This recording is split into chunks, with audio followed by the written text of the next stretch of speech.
नमस्कार, आप सभी का बहुत बहुत स्वागत है। मेरा नाम रोबिका लियाकत है और इस वक्त न्यूज़ 18 इंडिया पर एक बहुत ही खास चेहरा आपके सामने नेटवर्क 18 के तमाम चैनलों पर दिखने वाला है। नाम है देवेंद्र फडणवीस, महाराष्ट्र के मुख्यमंत्री। बहुत बहुत स्वागत है आपका। जी, बहुत बहुत धन्यवाद। तो न्यूज़ 18 इंडिया पर नए साल का ये पहला इंटरव्यू आपका। रेजोल्यूशन क्या है देवेंद्र फडणवीस का नए साल का पॉलिटिकल? देखिए, पॉलिटिकल रिजोल्यूशन तो वैसे कुछ किया नहीं है, लेकिन अब इस चुनाव के मद्देनज़र ये ज़रूर तय किया है कि इस बार मुंबई जीतनी है। हमारा जो अलायंस है वो अलायंस मुंबई जीतेगा। मुंबई का मेयर हम बनाएंगे। महाराष्ट्र के तमाम बड़े शहर ये हम लोग जीतेंगे। 29 महानगर पालिकाओं का चुनाव चल रहा है। मेरा अपना मानना है कि 27 जगह हमारा जो अलायंस है उस अलायंस में से किसी न किसी का मेयर बनेगा। लेकिन अलायंस तो आप हर जगह कर रहे हैं। सुनने में आया AIMIM से भी अलायंस कर दिया, कांग्रेस से भी अलायंस। मतलब ये सत्ता की ऐसी लालच कि देवेंद्र साहब ये सब भूल जाएंगे कि देयर समथिंग कॉल्ड एज विचारधारा। बिल्कुल MIM से अलायंस करना गलत है, ये हमको मंजूर भी नहीं है। आकोट करके एक बहुत छोटी सी जगह है, वहाँ की एक नगर पालिका 17,000 वोटर जहाँ पर है, वहाँ हमारा नगराध्यक्ष चुनकर आया बीजेपी का। और नीचे में जो है हमारा कोई मेजॉरिटी नहीं थी। तो अभी महाराष्ट्र में ये होता है कि आप पोस्ट पोल रजिस्ट्रेशन कर सकते हो साथ में आकर। तो उस प्रकार से हमने NCP के साथ किया। तब हमको ये पता नहीं था कि NCP ने ऑलरेडी MIM के साथ अलायंस किया हुआ है। तो जैसे ही NCP के साथ हमारा अलायंस हुआ, टेक्निकली ये MIM वाले भी हमारे पार्टनर बन गए। तो बड़ा होल, अच्छा वो नीचे पे ये बहुत छोटी जगह है तो ये हमारे तक तो आता ही नहीं है। बड़ा हो हल्ला हुआ। उसके बाद हमने उस अलायंस में से हम बाहर भी निकल गए और हमारा जो वहाँ का MLA है उस MLA को हमने सस्पेंशन का नोटिस भी दे दिया। हमने उनको कहा नहीं चलेगा। और जहाँ तक कांग्रेस से अलायंस का सवाल है, वो भी एक गलत प्रकार का नरेटिव है। देखिए, जो अंबरनाथ है, इस अंबरनाथ में हमारा अध्यक्ष चुनकर आया और नीचे का मैंडेट थोड़ा फ्रैक्चर्ड था। हम भी थे, हमारे साथी शिवसेना भी थे और बाकी लोग भी थे। मेरा अपना मानना यह था कि शिवसेना के साथ अलायंस करो, ये अपने पार्टनर है। लेकिन पर्टिकुलर उस शहर में जो बीजेपी का नेता और जो शिवसेना का नेता, इनकी जाति दुश्मनी है। वही मतलब दे आर टोटली बहुत ही बड़े अपोनेंट्स है वो, शिवसेना और बीजेपी का जो नेता है वहाँ का लोकल नेता। ओके। तो इसलिए उसको उनके साथ जाना नहीं था। तो उसने ये प्रयास किया कि कांग्रेस को तोड़कर उनके 12 लोग वो ले। तो आपका खौफ नहीं था उनको? नहीं, देखिए इतने छोटे लेवल पर हमको पता भी नहीं होता है। तो उन्होंने क्या किया कि उन्होंने ये तय किया कि हम कांग्रेस को तोड़ेंगे। ठीक है। जैसे ही कांग्रेस को ये पता चला तो कांग्रेस ने प्रीएम्प्ट करके अपने लोगों को पार्टी से निकाल दिया। उनको पता था कि अपने लोग बीजेपी में एंटर हो रहे हैं। तो उन्होंने पार्टी से निकाल दिया और एक ऐसा बवाल खड़ा कर दिया कि देखो, बीजेपी ने कांग्रेस के साथ अलायंस किया, इसलिए हमने हमारे लोगों को पार्टी से निकाला। हमारा कोई अलायंस नहीं हुआ था। उन्होंने पार्टी से निकाला, हमने उन लोगों को पार्टी में लिया। वो भी लोकल लेवल पर हुआ। लेकिन अब भी मेरा मानना है, उनको भले ही हमने लिया हो पार्टी में, मेरा मानना है कि अंबरनाथ में हमारा पोस्ट पोल अलायंस भी शिवसेना के साथ ही होना चाहिए। हमारे जो अध्यक्ष है प्रदेश के, मैंने उनको कहा है कि उन्होंने ध्यान देना चाहिए और उन्हें शिवसेना के साथ ही अलायंस करना चाहिए। पर महाराष्ट्र में तो ये अक्सर देखा भी गया है और आपको तो सबसे बड़ा पॉलिटिकल सर्जन मानते हैं। मतलब पॉलिटिकल सर्जन मतलब समझ रहे हैं ना आप? आपकी जब मर्जी होगी तब आप चीरफाड़ कर देंगे, जब मर्जी होगी तब आप सिल देंगे। अभी अभी आपने 2 भाइयों को साथ ला दिया है। अब आप कहें मेरा इसमें कोई योगदान नहीं है। नहीं, ये योगदान मैं लूंगा भाई साथ में, बिल्कुल। मेरे को बहुत खुशी है जब कोई कहता है कि 2 भाई मेरे कारण साथ में आए। मैं तो कहता हूँ कि हिंदू हृदय सम्राट शिवसेना प्रमुख बाला साहब ठाकरे ने प्रयास करने के बावजूद जो भाई साथ में नहीं आए थे, वो अगर मेरे कारण साथ में आए होंगे तो मैं क्रेडिट लेना चाहूँगा, क्योंकि स्वर्ग से बाला साहब मुझे आशीर्वाद देंगे। पर वो क्रेडिट आप ले रहे हैं, पर वोट डेबिट हो जाएंगे ना। मराठा वोट जो आ जाएंगे उसका क्या करेंगे फिर आप उनकी तरफ? देखिए, 2 भाई कह रहे हैं मराठा मानुष की लड़ाई हम जीतेंगे। पहले तो ये दिमाग से निकाल देना पड़ेगा कि वो यानी मराठी, वो यानी महाराष्ट्र, वो यानी मुंबई। में ज़माना क्या है? देखिए, यहाँ पर बाला साहब ठाकरे नाम का ब्रांड हुआ करता था, अब कोई नहीं है। बाला साहब की जो लीगेसी है, उनकी संपत्ति दोनों भाइयों के साथ गई होंगी या उद्धव जी के पास गई होगी, उनकी लीगेसी नहीं गई, उनकी लीगेसी शिंदे जी के पास है। इसलिए आप देखिए 14 में भी हम इनके खिलाफ लड़े, 24 में भी हम इनके खिलाफ लड़े, दोनों विधानसभा में हमने इनको शिकस्त दी। मराठी माणूस हमारे साथ रहा, इनके साथ नहीं गया। अगर मराठी माणूस इनके साथ जाता तो इनकी सीटें आती। कंसिस्टेंटली तीनों चुनाव में मुंबई में 15-16 सीट लाने वाली ओनली पार्टी इज बीजेपी। तो आपको खौफ नहीं है कि मराठा वोट एकजुट अरे हो भाई, इनके जाएगा? साथ है ही नहीं। इन्होंने किया क्या है?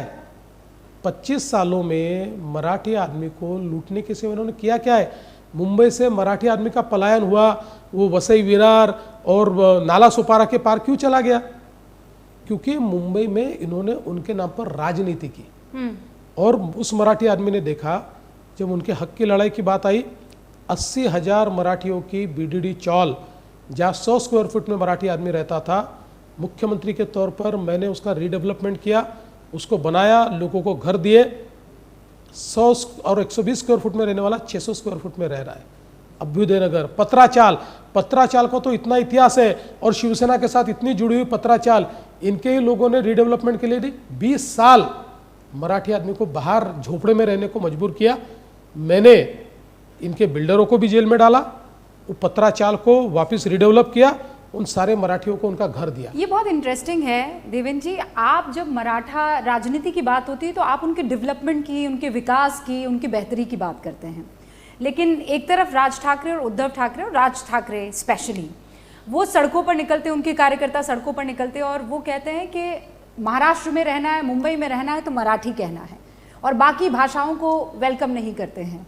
तो आप भी ये बात मानते हैं? आपको ये लगता है कि मराठी फर्स्ट और उसके बाद कुछ और? देखिए, महाराष्ट्र में तो मराठी फर्स्ट ही होगा। अगर तमिलनाडु में तमिल फर्स्ट होगा, गुजरात में गुजराती फर्स्ट होगा, गुजरात फर्स्ट। लेकिन इसका मतलब ये नहीं है, मराठी फर्स्ट का मतलब ये नहीं है कि आप बाकी भाषाओं का अपमान करें। हमारे लिए सारी भारतीय भाषाएं और हिंदी ये बहुत सम्मानजनक भाषा है। मराठी प्राइड के लिए हम लड़ेंगे। मराठी भाषा को जीवित रखने के लिए, उसको समृद्ध करने के लिए हम संघर्ष करेंगे। लेकिन ये रास्ते पर उतरकर किसी टैक्सी वाले को मारकर और किसी ऑटो वाले को मारकर मराठी का विकास नहीं हो सकता है। हम इस सारी चीज़ों के बिल्कुल खिलाफ है। देखिए, मैं हमेशा कहता हूँ, मराठी आदमी कभी संकुचित नहीं हो सकता। छत्रपति शिवाजी महाराज ने जो विचार हमको दिया वो बहुत व्यापक विचार है। आप देखिए, जो पानीपत की लड़ाई हुई थी, इसमें अहमद शाह अब्दाली के खिलाफ लड़ने के लिए जब मराठे गए थे, अहमद शाह अब्दाली ने उनको पत्र लिखा था और ये कहा था कि सिंध, पंजाब और बलूचिस्तान, ये 3 प्रांत मेरे हैं, ऐसा आप रिकॉग्नाइज करो, बचा हुआ पूरा भारत आपका है, हम रिकॉग्नाइज करेंगे। मराठों ने बात नहीं मानी। उन्होंने कहा हमारे देश का एक हिस्सा भी आपको नहीं देंगे।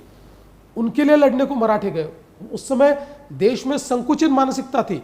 राजा महाराजा सिर्फ अपनी टेरिटरी को प्रोटेक्ट करते थे, लेकिन मराठों ने वहां जाकर लड़ाई लड़ी, 1 लाख मराठा। तो इसलिए ये संकुचित विचार मराठी कभी सहन करेंगे नहीं। हाँ, मराठी प्राइड की बात होगी, हम साथ में हैं, लेकिन मराठी प्राइड के नाम पर किसी ऑटो वाले को मार दिया, सब्जी वाले को मार दिया, हमको मंजूर नहीं है। अच्छा, लेकिन ये जो मराठा के साथ साथ हिंदू हृदय सम्राट वाली बात है, आप आजकल अपने आप को सबसे बड़ा हिंदू हृदय सम्राट कहते हैं, मैं सबसे बड़ा हिंदू, आप ये कहते हैं। जब AIMIM का कोई नेता ये कहता है कि बुर्के वाली मेयर होगी तो आप उसका पुरजोर विरोध करते हैं। क्यों? क्या इस देश में बुर्के वाली महिला रिप्रेजेंटेटिव नहीं हो सकती है? देखिए, पहली बात तो यह है कि मैं अपने आप को हिंदू हृदय सम्राट वगैरह नहीं मानता। मैं अपने को हिंदुत्ववादी मानता हूँ, और हमारा जो हिंदुत्व है बिल्कुल संकुचित नहीं है। हमारा हिंदुत्व ये भारतीय जीवन पद्धति से संबंधित हिंदुत्व है, पूजा पद्धति से संबंधित हिंदुत्व नहीं है। तो फिर बुर्के वाली से क्या एलर्जी? आप इसका पूरा सीक्वेंस समझ लीजिए। हमारे एक नेता ने मीरा भाईंदर महानगर पालिका में एक उत्तर भारतीयों की सभा हुई। उस सभा में कुछ उत्तर भारतीयों ने उनको कहा कि मीरा भाईंदर में उत्तर भारतीय महापौर कब बनेगा? तो उन्होंने कहा आप इतनी संख्या में चुन कर देंगे तो बनेगा।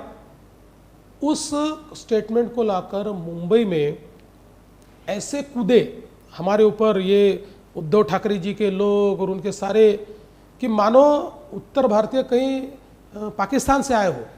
उत्तर भारतीय मेयर, उत्तर भारतीय मेयर, उत्तर भारतीय मेयर, इतना एक प्रकार से हमला बोल दिया हमारे ऊपर।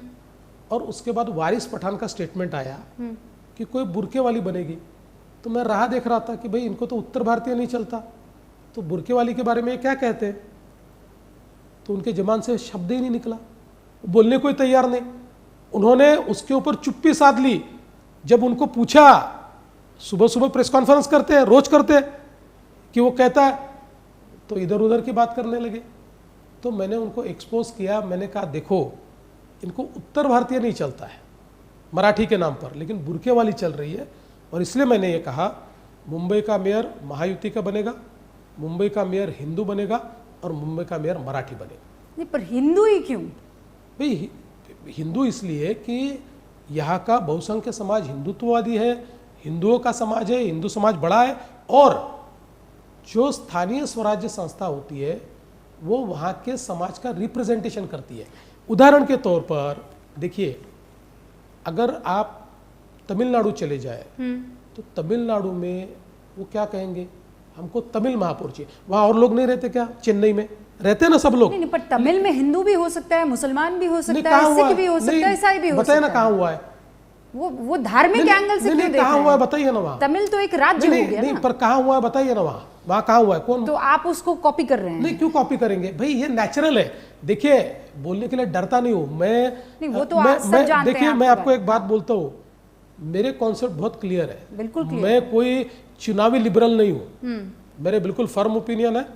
मैं फर्म ओपिनियन के साथ कहता हूँ, मुंबई ये हिंदू महापौर ही चाहती है, मुंबई मराठी महापौर चाहती है। लेकिन जब ये कहा जाता है कि एक टेस्ट की रिपोर्ट आपने देखी होगी, 1961 में जो आबादी हिंदुओं की थी वो घटकर अब 2024 में मेरे ख्याल से 60 के आसपास रह जाती है, और 2051 तक आते आते वो और घट जाएगी और मुसलमानों की पॉपुलेशन 30% हो जाएगी।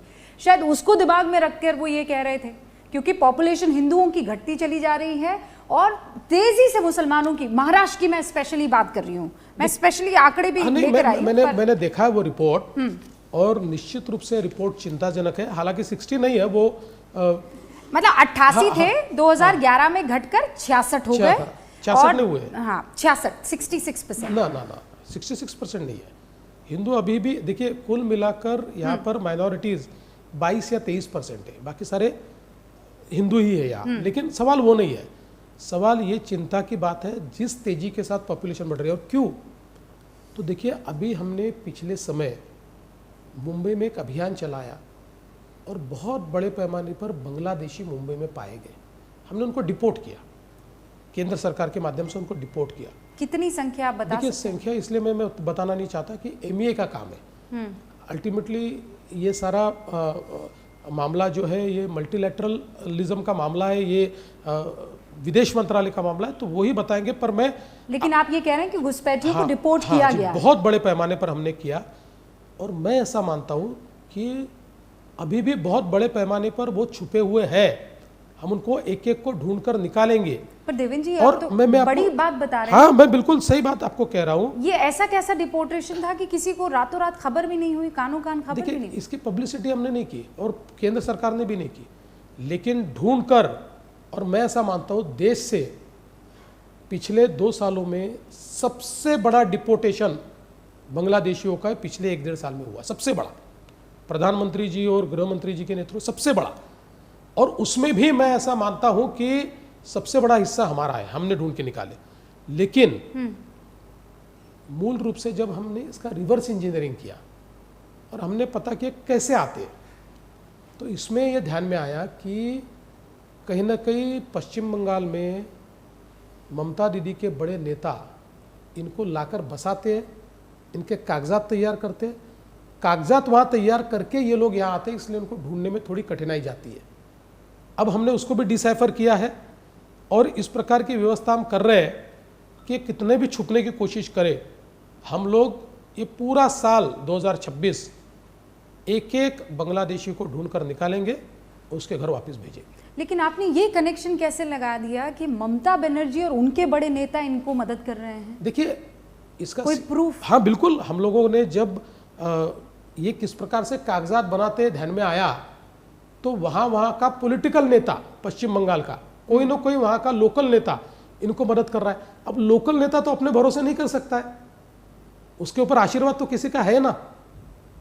अभी कुछ चीजें सबूत के तौर पर मिलती है, कुछ चीजें पता होती है लेकिन उसका लिखित सबूत नहीं होता। तो वो ध्यान में आता है वहां जाने के बाद, ये छुड़भैया नेता ये कर रहा है, इसके ऊपर आशीर्वाद किसका है। तो पश्चिम बंगाल का आपने जिक्र किया, कल आपने देखा था ईडी ने रेड डाली थी वहाँ आईपैक के ऑफिस में। अब फर्ज कीजिए कि यहाँ महाराष्ट्र में ईडी एक कार्रवाई कर रही है और किसी प्राइवेट कंपनी या ऑर्गेनाइजेशन के यहाँ जाकर छापेमारी करती है, क्या देवेंद्र फडणवीस वहाँ जाएंगे? बिल्कुल नहीं जाएंगे, और वहाँ जाकर जाना भी नहीं चाहिए। एक प्रकार से देखिए, एक प्रकार से लीगली भी ये क्राइम है। आप इस प्रकार की चीजों में, आप मुख्यमंत्री हो या प्रधानमंत्री हो, आप इंटरफियर नहीं कर सकते। वो कह रहे हैं आप लोग चुरा रहे हैं उनका दूसरा सारा प्लान। दूसरा, कॉन्स्टिट्यूशनली भी ये करने का उनको अधिकार नहीं है। मतलब मैं तो ऐसा कहता हूं कि अभी तक कॉन्स्टिट्यूशन की दुहाई देने वाले, संविधान खतरे में कहने वाले, सबसे बड़ा संविधान तो अब खतरे में पड़ गया कि प्रदेश का मुख्यमंत्री इन्वेस्टिगेटिंग एजेंसी को रोककर उनके हाथ से फाइलें छीन रहा है। ये तो इस देश में इससे पहले कभी नहीं हुआ। ये देश के संविधान का, भारत रत्न डॉक्टर बाबा साहब आंबेडकर ने इस देश के संविधान ने जो अधिकार दिए, उन अधिकारों का हनन है। और मैं तो ऐसा मानता हूं कि ऐसा कार्य करने के बाद कोई अगर अपनी कुर्सी पर रहता है तो ये भी संविधान का अपमान है। तो आप कह रहे हैं कि दीदी को रिजाइन कर देना चाहिए? बिल्कुल, मैं तो मानता हूं कि इस प्रकार से देखिए, जनता ने कम से कम, मैं ऐसा मानता हूं कि इसका कॉग्निजेंस लेना चाहिए कि ये संविधान को किस प्रकार है अपने पैरों तले रोंद रहे और इनको अपनी जगह दिखानी चाहिए। आपको क्यों लगता है, क्या लगता है, आप तो खुद राजनेता हैं, बहुत सारी स्ट्रैटेजीज आपने भी बनाई और तोड़ी होंगी और उसे प्लान किया होगा, दीदी ने ऐसा क्यों किया? देखिए, जरूर कोई ना कोई तो ऐसी बात, ऐसा सबूत, ऐसी जानकारी वहाँ रही होगी कि जिसके बाहर आने से दीदी का सिंहासन हिल जाता। कोई ना कोई तो ऐसी जानकारी, नहीं तो दीदी बहुत होशियार है। दीदी कोई ऐसी मूर्ख तो नहीं है कि ऐसी ही कहीं पर जाकर वो हमला बोल देगी। जरूर दाल में कुछ काला है और उस दाल के काले को छुपाने का प्रयास दीदी कर रही है। वो ये कह रही हैं कि आप लोग ईडी का नाजायज इस्तेमाल कर रहे हैं। वो ये कह रही है कि सबको पता है कि आईपैक जो है उनके कम्युनिकेशन को भी हेड करता है और उनकी पॉलिटिकल स्ट्रैटेजी भी बना रहा है। आप लोग, और उन्होंने कहा अमित शाह बहुत नास्टी और नॉटी हैं, और उन्होंने ये कहा कि आप लोग उनके सारे के सारे सीक्रेट्स, खासकर पॉलिटिकल कैंडिडेट्स की लिस्ट, वो सब चुरा कर ले जा रहे हैं। आप लोग इतने डरे हुए हैं पश्चिम बंगाल। देखिए, अगर ईडी की रेड गलत होती तो दीदी तुरंत कोर्ट जाती और कोर्ट ठोक देता। कोर्ट छोड़ता नहीं है, कोर्ट ठोक। दीदी को पता था कि वहाँ पर कोई ना कोई गलत चीज़ें हो रही है, कुछ ऐसे सीक्रेट्स है। पॉलिटिकल सीक्रेट क्या होती है जी? कोई सीक्रेट ही नहीं होता। और कोई पॉलिटिकल पार्टी इतने पहले अपने कैंडिडेट की लिस्ट तैयार नहीं करती। आप रणनीति चुराने की कोशिश कर रहे हो। रणनीति क्या होती है? एक वही किला तो है जो आप भेद नहीं पाए हैं। अरे भाई, ऐसी कौन सी रणनीति उन्होंने तैयार की है? एक ही रणनीति है उनकी, बांग्लादेश से लोग लाकर बैठाओ, उनको वोटर बनाओ और चुनकर आओ। और दूसरी कौन सी रणनीति है उनकी? अब उनकी कोई ना कोई ऐसी बात का पर्दाफाश होने वाला था जिससे उनका सिंहासन हिल जाता, इसलिए दीदी हिल गई और हमला बोल दिया। नहीं, पर वो कहती ईडी इन्हीं लोगों के यहाँ क्यों जाती है? आपको याद है ना आपका वो चक्की पीसिंग वाला बयान? आज भी जितनी बार विपक्ष के पास ईडी और सीबीआई ले जाइए, वो आपका चक्की पीसिंग वाला बयान याद दिलाते हैं। देखिए, और वही अजीत दादा अभी आपके साथ वो हमारे साथ आए तब भी ईडी तो बंद नहीं हुई। उनका जो जिस मामले में, जो शुगर फैक्ट्री के मामले में उनके ऊपर ईडी लगी थी, आज भी सील है, आज भी उनके पास नहीं है, वो आज भी लड़ रहे हैं कोर्ट में। तो हमारे साथ आए, इसका मतलब ये नहीं है कि किसी को क्लीन चिट मिल गई। जो है वो है, जो नहीं है वो नहीं है। पर अजीत दादा तो बहुत फक्र के साथ कह रहे थे कि ये, और अभी कह रहे हैं इन्हीं चुनावों में, आपने भी सुना है, ऐसा हो नहीं सकता कि देवेंद्र फडणवीस इस बात को सुनता हूं। तो वो ये कह रहे हैं कि देखिए यही लोग मुझ पर घोटाले का आरोप लगाते थे, अब हूं ना इन लोगों के साथ में यहाँ पर। तो ऐसे में अब आप क्या जवाब देंगे उनको? क्योंकि ये तो मैं इसलिए जवाब नहीं दे रहा हूं कि इस चुनाव में मैंने घोषणा की कि मेरे साथी जहां मेरे खिलाफ लड़ रहे हैं, मेरी फ्रेंडली फाइट है, मैं उनके खिलाफ नहीं बोलूँगा।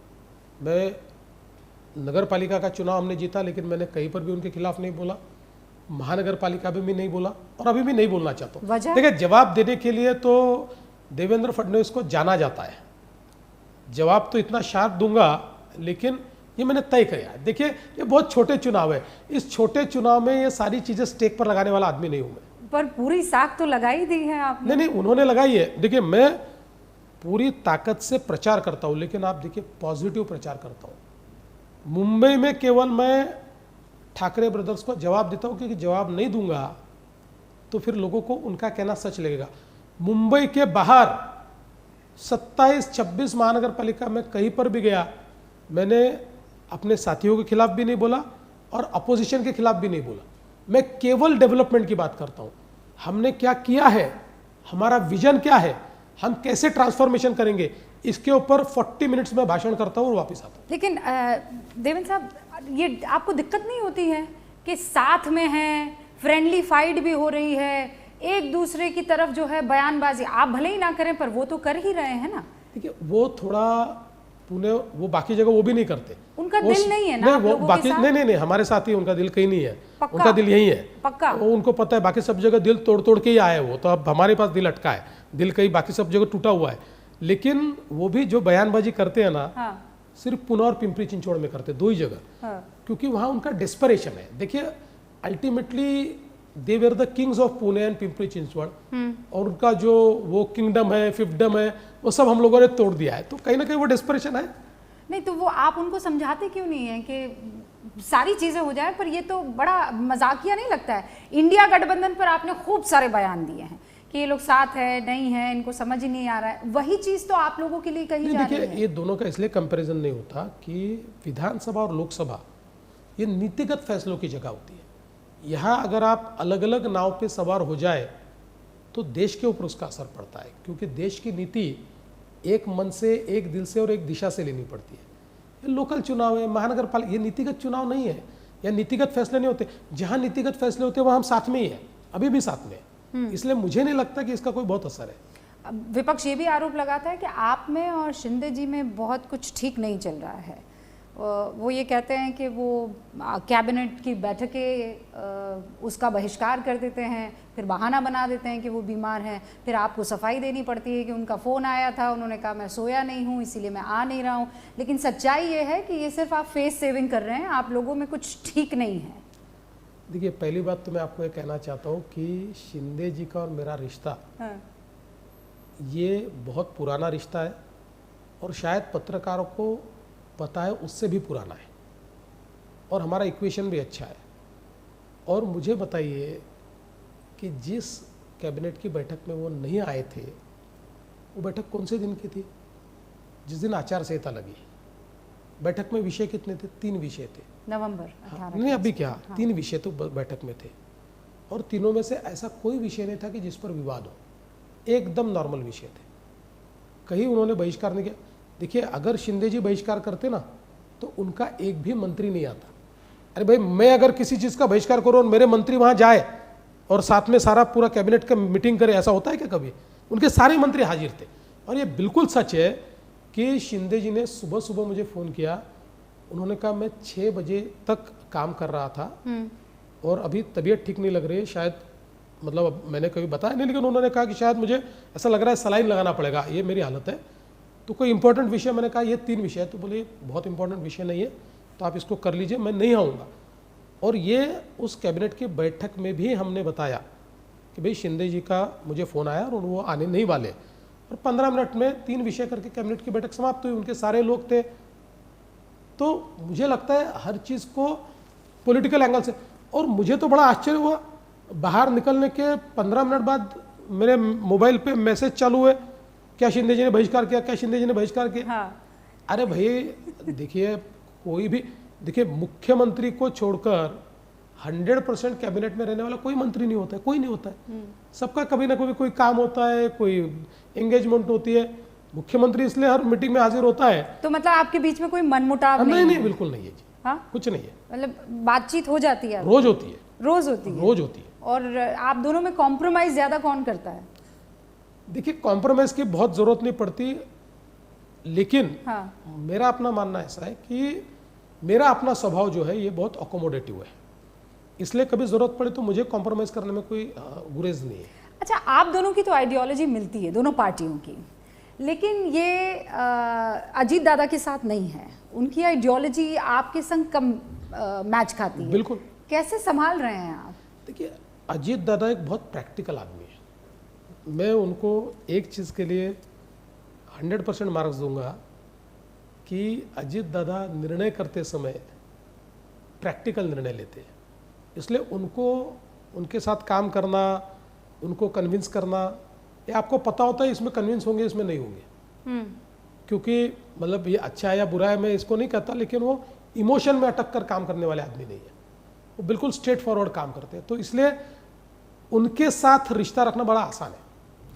शिंदे जी के साथ रिश्ता रखना भी आसान है, लेकिन ये आपको समझना पड़ेगा कि शिंदे जी इमोशनल इंसान है, उनके साथ आपको इमोशनल कनेक्ट रखना पड़ता है। अजीत दादा के साथ प्रैक्टिकल कनेक्ट रखना पड़ता है। तो अजीत दादा तो आइडियोलॉजिकली भी तो बहुत आपके साथ उठापटक हो जाती है ना। भाई एनसीपी भाई उनके अपने नवाब हैं। अरे भाई आप उस नवाब के लिए आपके साथ रिश्ता भी तोड़ने को वो तैयार हो जाते हैं। ठीक है, वो सारी बातें छोड़ दीजिए। एक बात आप ध्यान में रखिए, शरद पवार जी के पार्टी की कोई कभी आइडियोलॉजी रही नहीं है। शरद पवार जी की पार्टी की खासियत ये थी कि उन्हें कुर्सी चाहिए। पानी तेरा रंग कैसा जिसमें मिला है उसके जैसा। तो इससे पहले भी देखिए, शरद पवार जी सबसे पहले महाराष्ट्र के चीफ मिनिस्टर जब बने तो किसकी मदद से बने थे? उनको कौन सपोर्ट कर रहा था? जनसंघ कर रहा था भाई। जनसंघ के सपोर्ट से बने थे, जनता पार्टी के सपोर्ट से बने थे, हम लोग सब साथ में थे उस समय। इसलिए देखिए, आइडियोलॉजिकली ऐसा कोई बहुत स्ट्रेट फॉरवर्ड, हाँ ये ठीक है कि उन्होंने उनकी आइडियोलॉजी लीनिंग टुवर्ड्स कांग्रेस रही है, leaning towards Congress. He is come out of Congress. हाँ, बट वो पूरी कांग्रेस की, इसलिए आइडियोलॉजिकल वॉर तो उनके साथ कोई बहुत बड़ा नहीं है। हमारा उनके साथ जो वॉर रहा है वो, चूंकि वो कांग्रेस के साथ रहे तो उस समय बहुत तुष्टीकरण की नीति करते थे, वो भी अब उन्होंने कम कर दिया है। थोड़ा एक प्रकार से उनका जो पॉलिटिक्स का ढंग था उसका भी हम लोगों का थोड़ा विरोध था, लेकिन लार्जर स्केल पर कोई विरोध नहीं है।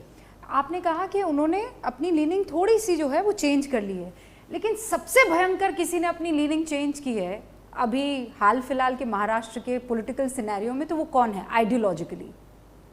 उद्धव जी है। क्योंकि जिस प्रकार से उद्धव जी ने तुष्टीकरण की नीति शुरू की, देखिए, आपने सोचा था कभी ऐसा? नहीं, कभी नहीं सोचा था, कभी नहीं। सीरियसली, मतलब ऑनेस्ट आंसर? Absolutely honest. क्योंकि जिस प्रकार के विचार बाला साहब ठाकरे जी के थे और उनकी लीगेसी चलाने की बात करने वाला व्यक्ति इतनी तुष्टीकरण की नीति करे कि छत्रपति संभाजी नगर में रशीद मामू जैसा व्यक्ति, देखिए मुसलमान इसलिए नहीं बोल रहा हूं मैं, देश विरोधी कार्रवाई करने वाला, पाकिस्तान का झंडा फहराने वाला, पाकिस्तान जिंदाबाद कहने वाले, ऐसे लोगों का नेतृत्व करने वाला वो रशीद मामू, जब उसको पार्टी में लेने की बात हुई तो उनके वहाँ के सबसे कद्दावर नेता खैरे जी, जो 5 बार वहाँ से सांसद रहे, जो बाला साहब ठाकरे के सबसे करीबी रहे, वहाँ के सबसे बड़े नेता है, उन्होंने पुरजोर विरोध किया।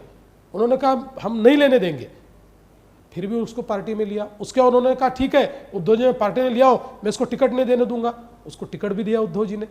अब वो खैरे जी बैठे हुए हैं चिल्लाते हुए। तो ये जो उनमें परिवर्तन आया हुआ है, जब हमने लोकसभा के चुनाव के समय उनकी रैलीज में मुंबई बम विस्फोट से संबंधित लोग प्रचार करते हुए देखे, उनकी एक रैली में पाकिस्तान का झंडा फहराया गया, तो मुझे ऐसा लगता है कि अब इससे बदला हुआ राजनेता दूसरा कोई नहीं है। पर आपने भी तो उनका दिल ऐसा तोड़ा कि वो नहीं है, वो इंतकाम देखेगी वाली स्थिति आ गई थी। तो हो सकता दिल है ऐसा किसी ने मेरा तोड़ा, हाँ, बर्बादी की तरफ मुझे छोड़ा, ऐसा कुछ नहीं किया हमने।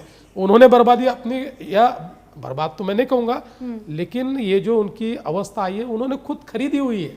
देखिए 2000 उद्धव ठाकरे का हृदय परिवर्तन किसने किया है? कौन वो हो सकता है? आपको क्या लगता है? राहुल गांधी या फिर शरद पवार या फिर पार्टी में कोई और कौन है जो उद्धव ठाकरे की लाइन ऑफ पॉलिटिक्स को चेंज कर? पहला उनका हृदय परिवर्तन हुआ मुख्यमंत्री की कुर्सी के कारण। व्यक्ति ने नहीं किया, कुर्सी ने उनका हृदय परिवर्तन किया। उस कुर्सी के लिए वो कॉम्प्रोमाइज करना उन्होंने शुरू कर दिया, और एक बार लत लग जाती है तो फिर उसमें से बाहर निकलना कठिन हो जाता है। लत लग गई। तो अभी आपको लगता है ये रिश्ता कायम रहेगा या फिर उनका दिल आपकी तरफ है? नहीं, मुझे लगता नहीं। और हमारा भी दिल बहुत दुखा है। देखिए, हम उनके साथ नहीं जा सकते, हमारा दिल दुखा हुआ है। जिस प्रकार से उन्होंने हमारे साथ व्यवहार किया, आज भी देश के प्रधानमंत्री जी के लिए जिस प्रकार के शब्दों का इस्तेमाल वो करते हैं, पॉलिटिकल अलायंस नहीं है भैया, ये तो क्या है कि दिल से हम दूर हो गए, दिल टूट गए। नहीं तो ये आप कह रहे हैं कि now it is never going to happen? मुझे नहीं लगता। नेवर? पर आपने जब भी नेवर कहा है वो पक्का हुआ है। नहीं, ये तो आपने जो बात कही ये निश्चित रूप से कई बार हुआ है। इसलिए 2019 के बाद आपने कहा मैं सरकार नहीं, का हिस्सा नहीं रहूंगा। देखिए, मैं आपको बता रहा हूँ कि 2019 के बाद आपने कहा एनसीपी के साथ कभी नहीं जाऊंगा। आपकी बात को मैं यहाँ परिभाषित करता हूँ। 2019 के बाद इस बात को तो मैंने जरूर सीखा है, नेवर से नेवर। क्योंकि जिस प्रकार की परिस्थितियां आई और जो परिस्थितियां बनी, हाँ। कई चीजें जो मुझे लगता था कि कभी हो नहीं सकती, वो चीजें हुई। लेकिन फिर भी मैं ये कहता हूं कि मुझे नहीं लगता जिस प्रकार से हमारे दिल दुखे हैं, मुझे नहीं लगता। और देखिए, ये परिस्थितियां कब बदल सकती है?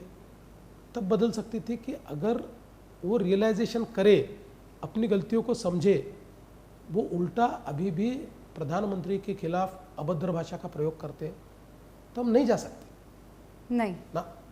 और दोनों भाई आ जाए और कहे कि अब आप सब भूल जाइए, अब हिंदू एकता के लिए हम सब के सब साथ आ रहे हैं। देखिए, इतने हाइपोथेटिकल चीज़ों पर पॉलिटिक्स में बोला नहीं जाता। अच्छा, लेकिन अब एक बड़ा जो मुद्दा है, चैलेंज है, वो आपको महाराष्ट्र में भी और बीजेपी को सेंटर में इस वक्त क्या दिखाई दे रहा है? सबसे बड़ा चैलेंज? देखिए, ऐसा है कि महाराष्ट्र में अगर आप चैलेंज की बात करेंगे तो हमने $1 ट्रिलियन इकोनॉमी का सपना देखा है। देश की पहली सब नेशनल $1 ट्रिलियन इकोनॉमी हम बनना चाहते हैं। और उसके लिए जो अर्थव्यवस्था के तीनों क्षेत्र है, चाहे वो खेती हो, चाहे सर्विस सेक्टर हो, चाहे इंडस्ट्री सेक्टर हो, इसमें बहुत एग्रेसिवली हम लोग आगे जाने की कोशिश कर रहे हैं। तो मुझे लगता है कि अभी तो हमारा गोल बोलिए या चैलेंज बोलिए, $1 ट्रिलियन इकोनॉमी है। Now it's an amazing challenge, और उसको काम करने के लिए आप लोग पुरजोर तरीके से लगे हुए हैं, ये मैं मान कर चलती हूँ। लेकिन उस चैलेंज में एक सबसे बड़ा चैलेंज है सबका साथ सबका विकास। और आप ये अच्छे से समझते हैं कि एक मेजर चैलेंज है कि इस देश में एक ऐसी ताकत बैठी हुई है और बाहर भी ऐसी ताकत बैठी हुई है जो चाह रही है कि दंगे हो जाए, जो चाह रही है कि हिंदू मुसलमान कभी एक ना होना, और उसके लिए सबसे बड़ी जिम्मेदारी आप लोगों पर डाली जाती है। आई लव मोहम्मद आप ही के राज्य से शुरू हुआ था, आप अच्छे से जानते हैं। उसमें फिर आई लव महादेव आ गया। अभी आपने देखा फैज़ इलाही मस्जिद के आसपास के अतिक्रमण में कैसे पत्थरबाजी हो गई है। कुल मिलाकर एक फेथ का इशू है जो मुसलमानों को नहीं है आप लोगों में। उसके लिए कोई काम देवेंद्र जी, या फिर ये सिर्फ बयानों की वजह से और खाई बढ़ती चली जा रही है? देखिए, मैं ऐसा मानता हूँ कि पहली बात तो ये है, किसी भी प्रकार से दंगों का समर्थन नहीं किया जा सकता। और देखिए, 2014 से तो 2026 तक 2.5 साल अगर छोड़ दिया जाए तो या तो मैं मुख्यमंत्री रहा या फिर गृह मंत्री रहा। हमने महाराष्ट्र में कोई बड़ा दंगा नहीं होने दिया। छोटे मोटे कुछ हुए होंगे, कोई बड़ा दंगा नहीं होने दिया। हमने कोई इस प्रकार की परिस्थितियां अपनी तरफ से तैयार नहीं की कि जिन परिस्थितियों में यहाँ पर कोई बहुत बड़ा कम्युनल डिवाइड हो। हमने फर्मली चीज़ों को डील किया है और आगे भी करेंगे। और मैं आपको एक बात कहना चाहता हूँ कि ये जो एक तुष्टीकरण की राजनीति है ना, ये भी एक संक्रमण के दौर से गुजर रही है। देखिए, कांग्रेस ने बहुत बड़ा पहले तुष्टीकरण किया और माइनॉरिटीज़, विशेष रूप से मुस्लिम समाज, ये कांग्रेस के बहुत करीब था। धीरे धीरे कांग्रेस से उसका मोह भंग हुआ। वो अल्टरनेट पार्टियों के पास गए, समाजवादी पार्टी हो, उसके बाद और कोई पार्टी उनके पास गए। अब उन पार्टियों से भी उनका मोह भंग हो रहा है। अब वो किसी एक पार्टी के साथ नहीं है, अब वो ऐसी कगार पर पहुंचे हैं कि जो कैंडिडेट बीजेपी को हराएगा उसको हम वोट करेंगे। Now here is the point. हाँ, नहीं मेरी बात पूरी सुन लीजिए, अच्छा, उसके बाद ठीक मैं है। आपकी बात सुनूंगा। अब मैं ये मानता हूं कि इसके बाद आने वाले 8-10 सालों में उनके ध्यान में आएगा कि हर व्यक्ति हमारा इस्तेमाल करता है, हर पार्टी हमारा इस्तेमाल करती है, डर दिखाकर बीजेपी के खिलाफ हमको भड़काया जाता है। लेकिन हमारे लिए योजनाएं जो बनी वो तो बीजेपी ने बनाई, घर तो बीजेपी ने दिया, गैस तो बीजेपी ने दिया, इलेक्ट्रिसिटी तो बीजेपी ने दी। तो मुझे लगता है कि अगले 7-8-10 सालों में उनका भी हृदय परिवर्तन होगा, वो भी हमारे साथ आएंगे। 7-8-10 साल। हाँ, टाइम तो उतना लगेगा ना। देखिए अब धीरे धीरे, क्योंकि देवेंद्र जी, मैं आपको एक बताता हूँ, सुनिए, 90 के दशक में कांग्रेस से टूटकर वो लोग अल्टरनेट पार्टियों के साथ गए। 2010 के बाद अल्टरनेट पार्टियों से टूटकर वो करीब इस माहौल में चले गए कि बीजेपी के खिलाफ कौन है उसके साथ हम जाएंगे। तो ये सारे ट्रांजिशन को अगर हम देखें तो 10-15 साल तो लगे हैं। अब ये जो ट्रांजिशन है इसको भी 7-8 साल लगेंगे। पर एक चीज जो कांस्टेंट रही है वो ये है कि बीजेपी को हराना है। आप लोगों ने तो बहुत सारी इम्पॉसिबल चीजें कर दी, 370 से लेकर ट्रिपल तलाक से लेकर नक्सलियों को हटा देने से लेकर मुसलमानों का वोट आप लोग क्यों नहीं, that is also one impossible thing, जो मतलब वो ऐसी है कि आप कर ही नहीं पा रहे हैं। कहाँ कमी है? नहीं मिलेगा। देखिए ऐसा है, आप चाहते ही नहीं है, ऐसा है क्या? बिल्कुल नहीं, ऐसा कुछ नहीं है। हम सब, देखिए मैंने पहले भी कहा, हमारा हिंदुत्व संकुचित नहीं है। भारतीय जीवन पद्धति पर, सनातन संस्कृति पर आधारित हमारा हिंदुत्व है। Then what is the issue then? Issue ये है कि अभी तक हम उनको ये कन्विंस नहीं कर पाए। Why? इसका कारण है कि उनको धर्म के नाम पर भड़काने वालों की संख्या बड़ी है, उनको बरगलाने वालों की संख्या बड़ी है, उनका इस्तेमाल करने वालों की संख्या बड़ी है। इसलिए मैंने कहा ये एक प्रोसेस है, उनका हर चीज़ से मोहभंग हो रहा है। देखिए अल्टीमेटली हमारे पूजनीय सरसंघ चालक जी ने जो कहा, भारत का जो मुसलमान है ये कोई उज़्बेकिस्तान, अज़रबैजान या ईरान या और ऐसे किसी देश से आया हुआ नहीं, जो आए थे वो चले गए, ये यहीं के मुसलमान है। उस समय पर इन्होंने धर्म परिवर्तन किया है। मूल रूप से अगर 7-8 पीढ़ी पहले देखेंगे तो इनके पुरखे सनातनी निकलेंगे। तो इसलिए मुझे लगता है कि धीरे धीरे कभी ना कभी ये रियलाइजेशन यहाँ पर होगा। ये प्रोसेस स्लो होती है, ये प्रोसेस स्लो है, लेकिन जिस दिन शुरू होगी उस दिन रुकेगी नहीं। तो ये शुरुआत आप क्यों नहीं करते हैं, मुसलमानों को टिकट देकर, उनको कैंडिडेट बनाकर? अरे भाई जो पार्टियां, आप बड़े हैं ना, मैं आप कह रहे संकुचित नहीं है। नहीं, जो पार्टियां ये कहती है कि हम ही उनके हिमायती है, हम ही एक प्रकार से उनके हितैषी है, हाँ। वो पार्टियां भी तो उनको वो टिकट नहीं दे रही। अल्टीमेटली चुनाव में तो चुनकर आने का गणित बैठाना पड़ता है। भाई हमको तो आपने मुस्लिम विरोधी ठहरा दिया तो हमसे तो टिकट मिलने का कोई आसार नहीं है। लेकिन जो कहते हैं हम मसीहा है वो भी तो टिकट नहीं दे रहे। वो कितने टिकट दे रहे? वो भी नहीं दे रहे, क्योंकि चुनाव ये तो चुन के आने का गेम होता है। जो चुन के आता है उसको दिया जाता है। तो आप ये कह रहे हैं कि मुसलमानों को सिर्फ और सिर्फ इस्तेमाल किया जा रहा है, 100% इस्तेमाल किया जा रहा है, use and throw. Use and throw. अब मुसलमान जो है वो किसी का वोट बैंक बन के नहीं रह गया, या इनफैक्ट अगर बना भी है तो वो पावर की वो पाएंगे। बस बिल्कुल, वो अभी एक ऐसा वोट बैंक बना है कि जिसका इस्तेमाल बीजेपी को हराने के लिए किया जा रहा है, लेकिन ज़्यादा समय तक ये भी नहीं चलेगा।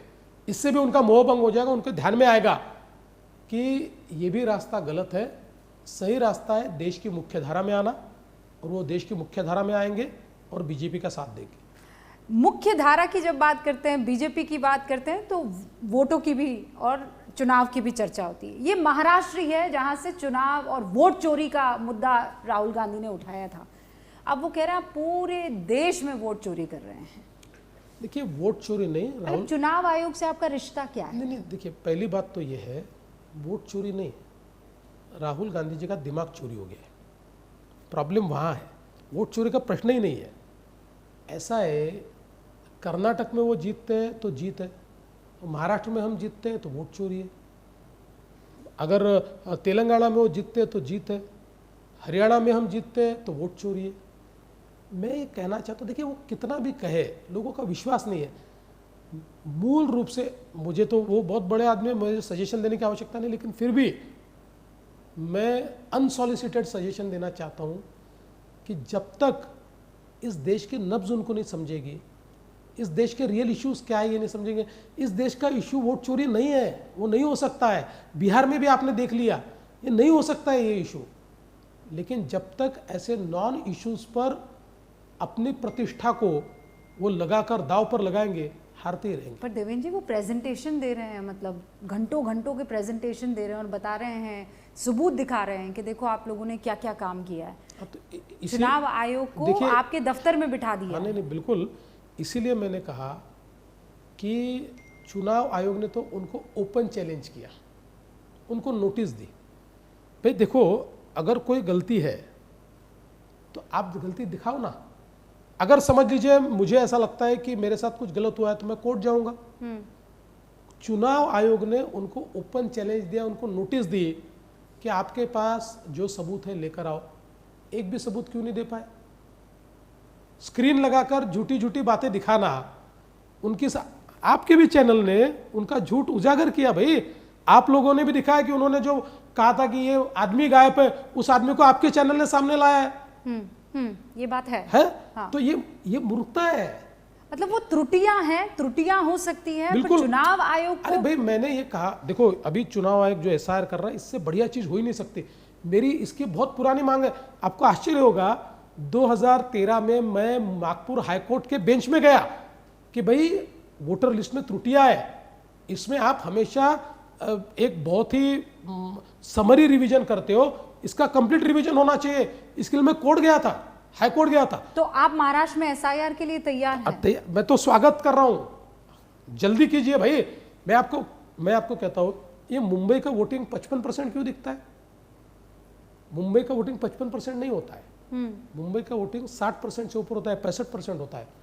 लेकिन जो वोटर लिस्ट है, वो उस वोटर लिस्ट में इंटेंसिव रिवीजन नहीं हुआ। समरी रिवीजन होने के कारण देखो, जो अर्बन एरियाज है यहाँ पर लोग बार बार अपना मकान बदलते हैं, और मकान बदलने के बाद आदमी वहां जाता है तो वो क्या विचार करता है, मैं कहाँ यहाँ से ट्रांसफर का अर्ज करूँ, यहाँ के ऑफिस में जाकर मुझे ट्रांसफर करना पड़ता है। फिर यहाँ वो सीधा फॉर्म नंबर 6 भरता है और नए सिरे से अपना नाम दर्ज करता है। लेकिन उत्तर प्रदेश में आपने सुना होगा, योगी आदित्यनाथ कह रहे थे, अपने कार्यकर्ताओं को जगा रहे थे कि जागो वरना 2 करोड़ वोटर ये बीजेपी का है जो कट जाएगा। तो आपको डर नहीं है कि एसआईआर में बीजेपी का वोटर कट जाएगा? देखिए, अगर मैं ये कहता हूँ it is a process, election commission गलती कर सकता है। ये हो सकता है कि जिस समय ये वोट कटे उसमें कुछ जो अस्तित्व में उनका भी कट सकता है, नहीं कट सकता। वही हमारा काम है। पॉलिटिकल पार्टी का काम क्या है? हमको बीएलओ क्यों दिया हुआ है? बीएलए और बीएलओ ये क्यों दिया हुआ है? हमको अधिकार दिया है, हर बूथ पर हमको अधिकार है कि उस लिस्ट में किसका नाम जा रहा है और किसका नाम कट रहा है। ये अधिकार जैसे मेरे बीजेपी को है, वैसे कांग्रेस को है, वैसे ही वो सारी नेशनल और स्टेट रिकॉग्नाइज्ड पार्टियों को है। आप वहां ध्यान ही नहीं दोगे और बाद में चिल्लाओगे तो थोड़ी चलेगा। नहीं तो ममता बनर्जी ने इसका विरोध किया है पश्चिम बंगाल में। वो कह रहे हैं आप लोग अपने वोटर सेट कर रहे हैं वहां पर। देखिए, ममता बनर्जी ने इसका विरोध इसलिए किया क्योंकि जिन बांग्लादेशियों को वोटर लिस्ट में घुसाने का वो प्रयास कर रही थी और जिनको उन्होंने घुसाया था, उनके ध्यान में आया कि इस रिवीजन में उन नामों को काटना पड़ेगा, वो नाम कटेंगे और अब नए बांग्लादेशी नाम उसमें नहीं घुस पाएंगे, इसलिए उनके सारा गुस्सा है। पर अभी वो कुल मिलाकर सब जगह विरोध प्रदर्शन कर रहे हैं, उनके तमाम नेता अभी दिल्ली में भी कर रहे हैं। वो कह रहे हैं आप लोग सब बैंगन हैं और वो टाइग्रेस है, वो चबा जाएंगे आपको कच्चा। ठीक है, बोलने के लिए वो कुछ भी बोल सकती है। अगर वो सच में टाइग्रेस है ना, तो टाइग्रेस ने बंगाल के बांग्लादेशियों को भगाना चाहिए। अगर वो टाइग्रेस है तो उन्होंने इस बात को समझना चाहिए कि जिस प्रकार से बांग्लादेश में हिंदुओं पर अत्याचार हो रहे हैं, उसके विरोध में वो टाइग्रेस के रूप में उतरनी चाहिए। वो नहीं दिखता है उनको। वहाँ वो टाइग्रेस नहीं है, वहाँ बिगी बिल्ली है। वहाँ बिगी बिल्ली बनकर छुप कर बैठी हुई है। अरे टाइग्रेस बनना है तो सबके लिए बनिए, दुर्गा जी का अवतार बनिए, हिंदुओं के लिए। हाँ बिल्कुल। अब कुछ आखिरी सवाल नितिन नवीन आ चुके हैं नए अध्यक्ष के रूप में, पहला रिएक्शन क्या था आपका? 45 साल का युवा जब नहीं, मुझे बहुत खुशी हुई क्योंकि मैं नितिन नवीन जी को पहले से जानता भी हूँ, क्योंकि मैं एक बार बिहार का प्रभारी भी रहा, 2020 के चुनाव में मैं प्रभारी था। और उससे पहले नितिन नवीन जी जब युवा मोर्चा के राष्ट्रीय पदाधिकारी थे तब वो महाराष्ट्र के युवा मोर्चा के इंचार्ज हुआ करते थे, इसलिए उस समय महाराष्ट्र आते थे तो मुझसे मिलते थे वो, इसलिए मैं उनको अच्छे से जानता भी हूँ। और मुझे बहुत खुशी है कि देखिए इस पार्टी में ये हिम्मत है कि इस पार्टी ने पीढ़ी बदल के दिखाई। 45 ईयर्स के, 45 साल के, देखिए अगर आप भारतीय जनता पार्टी की ग्रोथ को देखेंगे तो ऐसे ही समय समय पर हमने पीढ़ियाँ बदली है। आप देखिए अटल जी अडवाणी जी ने जब शुरुआत की उस समय आप देखिए एकदम यंग वो थे, या अगर हमारे जो नेता है, चाहे वो प्रमोद जी हो चाहे वेंकैया नायडू जी हो, इन्होंने युवा अवस्था में एक प्रकार से बागडोर संभाली। नितिन गडकरी जी, या आप देखिए अमित शाह जी जिस समय पार्टी के मुखिया बने वो 50 साल से नीचे ही थे। तो ये जो पीढ़ियाँ बदलने का सिलसिला जो भारतीय जनता पार्टी में, इसके कारण ही भारतीय जनता पार्टी मुझे ऐसा लगता है कि प्रगति कर रही है। तो मैं तो हमारे नेताओं का आभार व्यक्त करूंगा कि उन्होंने पीढ़ी बदली है। पीढ़ी बदली है, लेकिन परिवारवाद का बड़ा आरोप लग रहा है। उनके अब्बा भी विधायक थे और उनको लगा दिया गया है। सवाल ये नहीं है, देखिए परिवारवाद की परिभाषा क्या है भाई? नेता के पुत्र ने राजनीति में नहीं आना चाहिए ऐसा हमारा मानना नहीं है, आ सकता है, आना भी चाहिए, कोई प्रॉब्लम नहीं है। सिर्फ नेता का पुत्र है इसलिए वो पार्टी का मालिक बनेगा, इसको हम परिवारवाद कहते हैं। भैया नितिन नवीन एक छोटे से कार्यकर्ता से लेकर अध्यक्ष तक पहुंचे। वो उनके पिताजी भी कोई भारत के नेता तो थे नहीं, वो तो बिहार के नेता थे, वो कभी पार्टी के मालिक तो नहीं थे। इसलिए नेता का पुत्र होना ये गलत नहीं है, केवल नेता के पुत्र हो इसलिए आप मालिक बनोगे, इसका हमको विरोध है, और ऐसा नितिन नवीन जी का बिल्कुल नहीं है।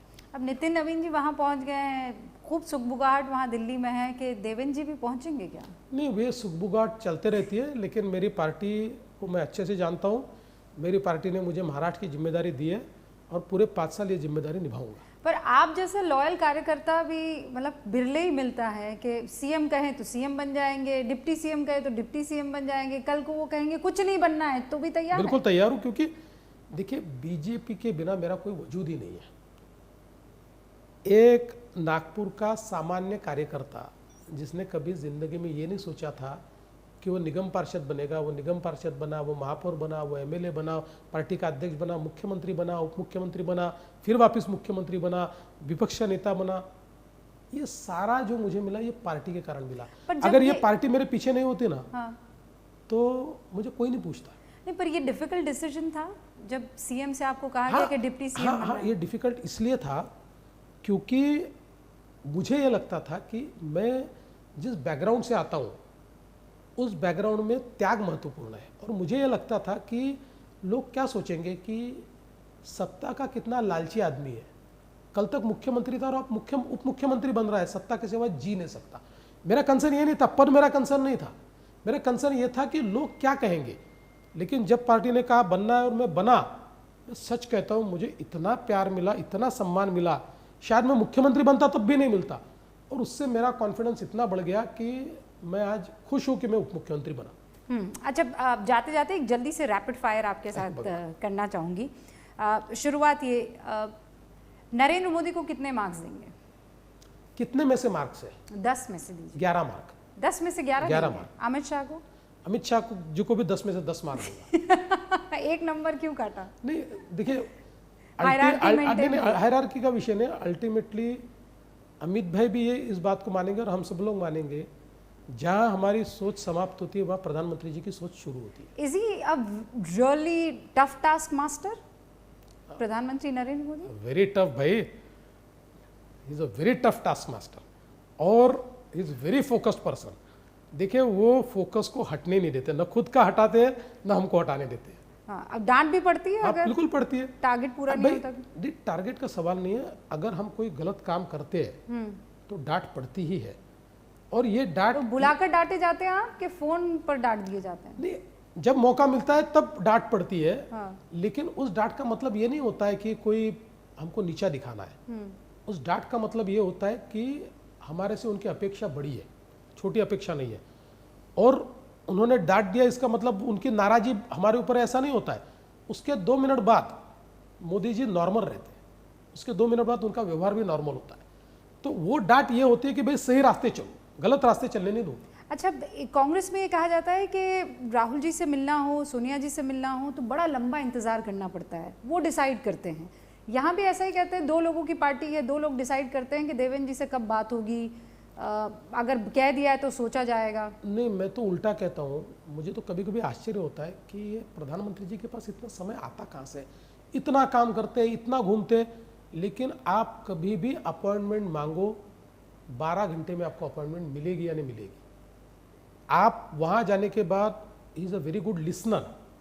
आप आधा घंटा भी अकेले बोलते रहो, वो पूरी आपकी बात सुनते हैं और उसके बाद फर्मली अपनी बात कहते हैं। और सिर्फ मेरे लिए नहीं है, देखिए आप अगर आप सोशल मीडिया पे देखेंगे कितने एमपीज, एमएलएस, कॉमन कार्यकर्ता उनके परिवारों से मिलते हैं, उनके साथ फोटो खींचते हैं, उनके बच्चों से बात करते हैं। तो ये तो प्रधानमंत्री जी से सीखने लायक है। देखिए, is one of the most accessible person.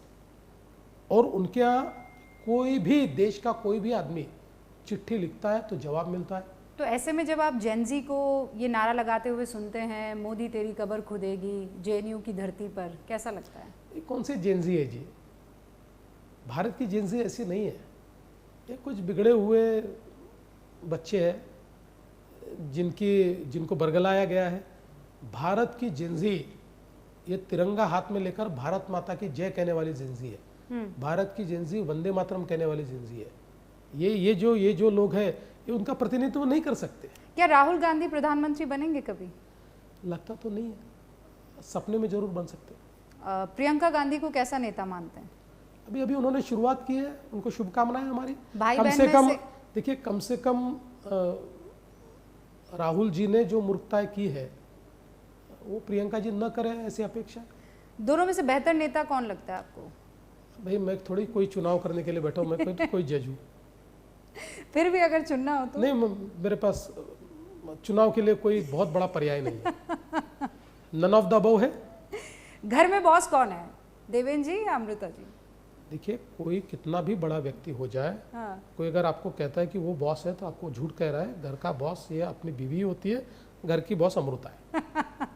बहुत बहुत शुक्रिया हमसे बातचीत करने के लिए। All the best. और चुनाव के बाद दोबारा नेटवर्क 18 न्यूज़ 18 इंडिया आपके सामने होगा कुछ सवालों के साथ। फिलहाल जवाब देने के लिए बहुत बहुत थैंक यू, शुक्रिया। बहुत बहुत धन्यवाद। देखते रहिए न्यूज़ 18 इंडिया।